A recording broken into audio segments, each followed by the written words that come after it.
সামাজিক যোগাযোগ মাধ্যমে গত কয়েকদিন ধরে চলছে নানা আলোচনা সমালোচনা। যারা সমালোচনা করছেন তাদের বক্তব্য, শাপলা কোনো রাজনৈতিক দলের প্রতীক হতে পারে না, এতে নিরপেক্ষতা নষ্ট হয়।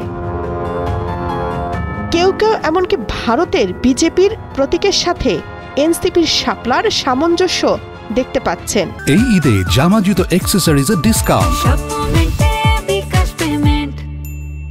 এর আগেও শাপলাকে দলীয় প্রতীক হিসেবে চাওয়া হয়েছে, কিন্তু নির্বাচন কমিশন কোনোবারই সায় দেয়নি।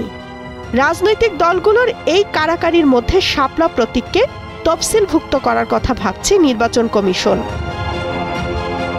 ত্রয়োদশ জাতীয় সংসদ নির্বাচনে দাঁড়িপাল্লা এবং শাপলা প্রতীক হিসেবে অন্তর্ভুক্ত করে সংশোধন হচ্ছে নির্বাচন পরিচালনা বিধিমালা।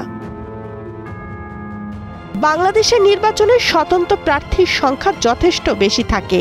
এবার অনেকগুলো নতুন রাজনৈতিক দল নিবন্ধনের আবেদন করেছে। এসব বিবেচনায় জাতীয় সংসদ নির্বাচনে ১১৫টি প্রতীক সংরক্ষণ করার প্রস্তাব তুলেছে ইসি সচিবালয়। কেননা তফসিলে না থাকলে কোনো প্রতীক সংশ্লিষ্ট দলকে দেয়া যায় না। শাপলা তাহলে শেষ পর্যন্ত কি হবে? শাপলাই কি এনসিপির প্রতীক হচ্ছে? জানার জন্য সাধারণ মানুষ অপেক্ষায়। তামান্না তাহসিন খান, কালের কণ্ঠ।